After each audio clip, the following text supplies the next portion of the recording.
Ren Asher noticed the alien medical officer had been staring at the same X-ray for 47 minutes. She decided to check on him. The image on the backlit screen was a simple spiral fracture of the fifth metatarsal, a standard injury from a trip over a sidewalk curb. To Kithira, however, the black and white film looked like a recorded impossibility. The rhythmic, repetitive squeak of Ren's rubber-soled sneakers on the freshly waxed hospital linoleum echoed through the quiet radiology nook as she approached. Kithira didn't turn. His dark bronze skin seemed to absorb the harsh fluorescent light, his 7-foot frame looming over the workstation like a statue carved from ancient metal. His white irises, usually wide and serene, had contracted to sharp, vibrating pinpoints. The part that still keeps me up at night? The look on his face when he realized we don't just survive. We rebuild. It is broken, Kithira said, his voice a low, resonant hum that vibrated in Ren's chest. He pointed a long, multi-jointed finger at the jagged line in the bone. The structural integrity of the calcium pillar has been compromised. The subject is now defective. Actually, she's doing great, Ren replied, leaning against the cold metal of the desk. That scan was taken 2 weeks ago. If you look at the progress report from this morning, the osteoblasts are already knitting it back together. By next month, she'll be back to jogging. Kithira finally turned his head, his neck moving with a slow, mechanical precision. His pinpoint irises swept over Ren's face, searching for a sign of a joke. Finding none, he looked back at the screen. The bone, reformed? You are suggesting the internal architecture of this species possesses an autonomous, high-velocity reconstruction protocol. Stronger than before, actually, Ren added with a small professional smile. The callus formation acts like a natural reinforcement. Kithira's handheld scanner emitted a soft, mournful chirp as he pulled up the live data from the patient in room 302. The screen flashed a bright, pulsing amber. Biological scan. Subject healing rate exceeds maximum recordable value, error, which meant the readings were wrong. Except, in this building, they never were. Kithira's irises didn't widen. They stayed locked in that tiny, terrified stare. At the end of the intensive care hallway, the air grew thinner. They moved toward the recovery wards, passing a hallway microwave that was currently venting the sterile, slightly burnt smell of a vegetable medley. Ren barely noticed it, but Kithira's nostrils flared, his bronze skin tightening over his cheekbones. They stopped at the observation window of the post-op ward. Inside, a patient lay beneath a thin thermal blanket, his chest rising and falling in the heavy, rhythmic cadence of deep anesthesia. A monitor above the bed pulsed with a green line, accompanied by a steady, persistent sound. Thump-thump, thump-thump, thump-thump. Kithira froze. He didn't look at the patient. He looked at the monitor. Dr. Asher, explain the subvocal distress signal. That's not a distress signal, Kithira, Ren said softly. That's just his heart. It is constant, Kithira whispered, his voice trembling for the first time. It is a rhythmic percussive event occurring every second. Why is he producing a warning sound while his brain is inactive? Ren led Kithira into the post-operative recovery suite, where the air smelled faintly of lemon-scented disinfectant and the muffled, tinny laughter of a daytime talk show drifted from a ceiling-mounted television. The patient in the corner bed was recovering from a localized infection, his skin glistening with a fine, salty dew that pooled in the creases of his neck. Kithira's irises contracted until they were nothing but microscopic specks in a sea of bronze.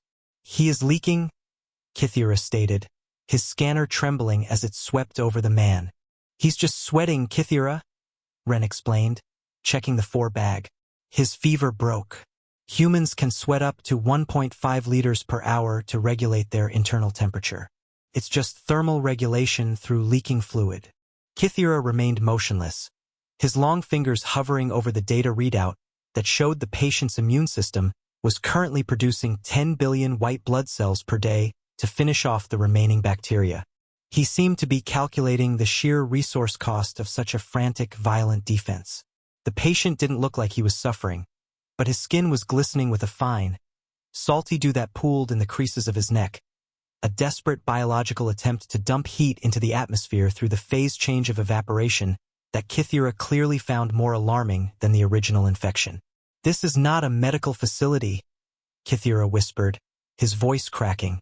"This is a laboratory of controlled catastrophe." They passed the dental wing, where a woman sat perfectly still while a technician used a high-speed ultrasonic scaler to remove tartar from her lower incisors. Kithira stopped at the window, watching the metallic tool vibrate against the exposed bone of the woman's jaw, because she didn't run. The patient simply adjusted her safety glasses and continued watching the weather report on the small screen above her head. To Kithira, it was a ritualized skull-bone modification under voluntary restraint, an act of madness disguised as hygiene. Ren felt a sudden, heavy wave of exhaustion hit her. She leaned against the doorframe and let out a long, wide yawn. Kithira instantly recoiled, his threat assessment systems likely flagging her exposed teeth and jaw extension as a precursor to a predatory strike. Then, to his own visible horror, Kithira's jaw unhinged in a perfect, sympathetic mirror of her own. "It is contagious," he gasped, clutching his throat. "It's just a yawn, big guy," Ren said, patting his bronze arm.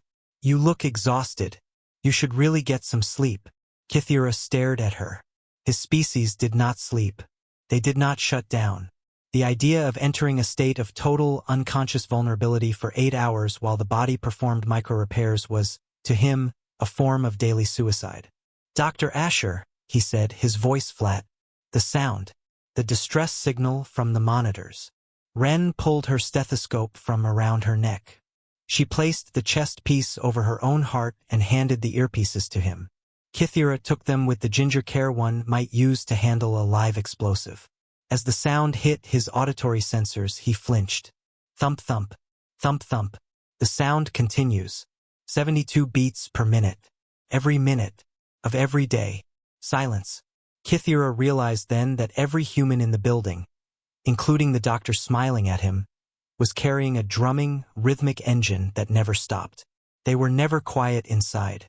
They lived their entire lives atop a pulsing, liquid-filled pump that worked until the very second they ceased to exist.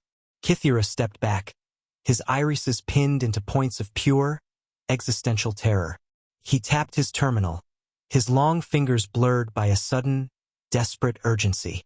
He began a formal reclassification of the Terran medical report, shifting the status of human sleep from a tactical vulnerability to an autonomous biological repair cycle of extraordinary, terrifying efficiency. Outside the hospital, the sun began to set over the city, casting long shadows across the parking lot. Kithira stood at the exit, his bronze skin dark against the twilight, watching the humans walk to their cars with their internal engines drumming in the dark. He clutched his data pad to his chest, the final entry flashing in the dim light. A species that repairs itself through violence and lives in a state of perpetual internal noise. The brass-colored observer watched the doctor wave goodbye. He stood perfectly still as the rhythmic thrum of 10,000 hearts vibrated through the pavement beneath his feet.